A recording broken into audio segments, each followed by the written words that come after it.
we will continue with the dissection of the anterior abdominal wall. Yesterday you studied about different layers and muscles forming the anterior abdominal wall. So the skin we have removed, then the superficial fascia, fatty layer and membranous layer. Then you studied about 3 flat muscles forming the anterior abdominal wall. That is the first one, external oblique, then the internal oblique and the transverse abdominis muscle. So today we will study the center part of the anterior abdominal wall, where we are going to see deep fascia. So remaining part we won't observe any deep fascia. Here deep fascia is modified to form the rectus sheath. So which we are going to study the formation and contents of the rectus sheath. So rectus sheath, it is mainly formed by the aponeurosis of the 3 muscles what you studied yesterday, external oblique, internal oblique and transverse abdominis. So the external oblique will form the anterior wall, whole of it extends from the xiphoid process, the costal margin, 5th costal cartilage to the pubic symphysis. But the other muscles it varies. So we will study the formation of rectus sheath at 3 levels. So first level above the costal margin, the second level between the costal margin and the midpoint between umbilicus and pubic symphysis. So middle part and the lower part below the second point. Right. So first we will see the formation of rectus sheath above the costal margin. Right. So anterior wall of the rectus sheath above the costal margin, it is formed only by the aponeurosis of external oblique abdominis muscle. See, it is very thin above the costal margin. If you observe, it is very thin, and between the costal margin and the midpoint between umbilicus and pubic symphysis, it is formed by the aponeurosis of external oblique abdominis.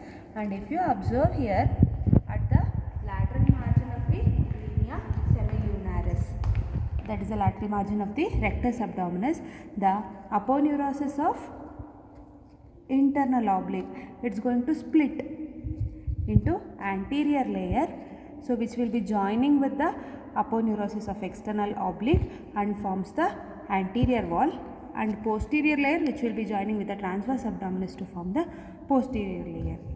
Right. So the middle part of the anterior wall of the rectus sheath is formed by the aponeurosis of external oblique and the anterior layer of the aponeurosis of the internal oblique abdominis muscle.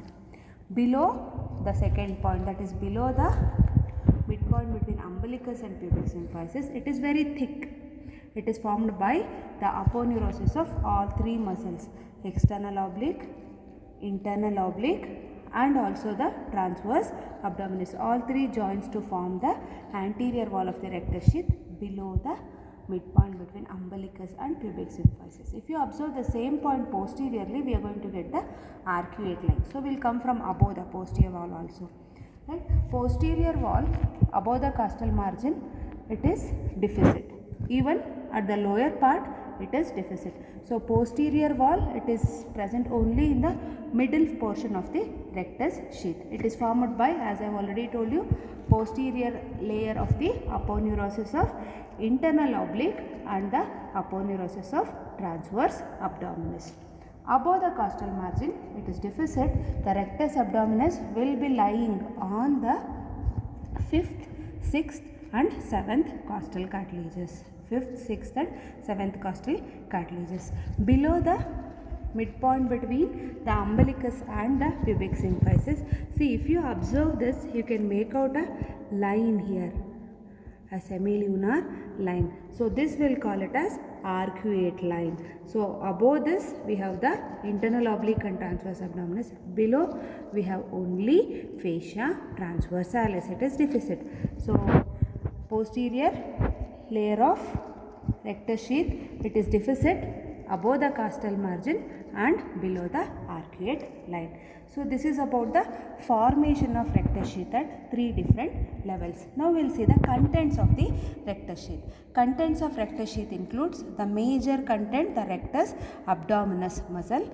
Then we have nerves, vessels. So the nerves and vessels, the lower 6 intercostal vessels and nerves. So you can observe they will be entering the rectus sheath at linea semilunaris, and they will be supplying the rectus abdominis in a segmental fashion or segmental manner. Apart from this, we can observe we have superior epigastric artery entering the rectus sheath from above, and below inferior epigastric artery. Actually we have cut here, so both will form a longitudinal anastomotic channel along the posterior surface of rectus abdominis muscle. Apart from rectus abdominis and these vessels, we have one more content. Actually it will be in the anterior wall of rectus sheath, that is pyramidalis muscle. So this is a triangular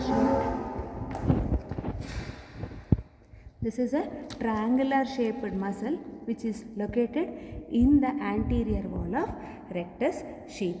So actually this is a degenerating muscle.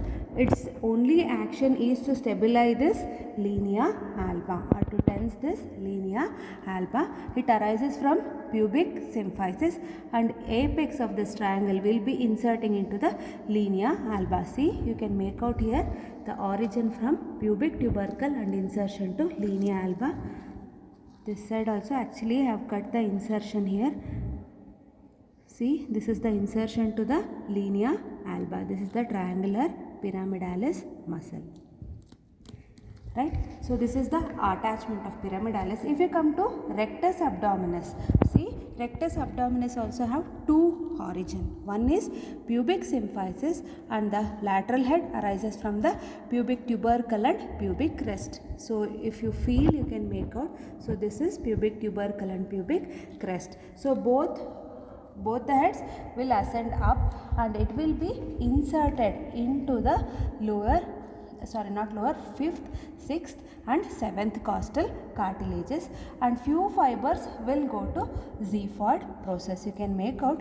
So if to compare, so this is the second costal cartilage where we have cut the sternum, third, fourth and see fifth. At the level of fifth costal cartilage, see, the rectus abdominis is inserted, this side also, fifth, sixth and seventh costal cartilages, right? And if you observe one more peculiar thing here, so you will be telling about six packs, right?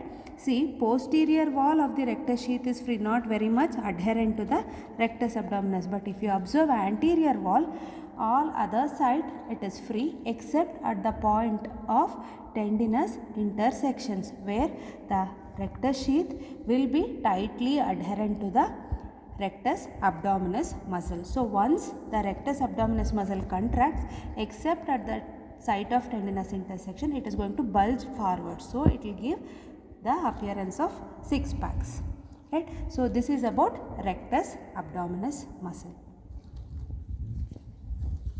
Then the center part of your rectus sheath, this will call it as linea alba, where there will be intersection of the anterior wall of the rectus sheath. Since it is very broad, there may be defect.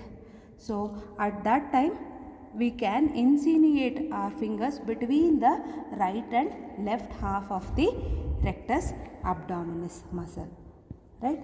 So that, and it may cause even herniation, that is, a content of abdomen may protrude out. We'll call that one as epigastric hernia, right? So this is in brief about rectus sheath and its contents.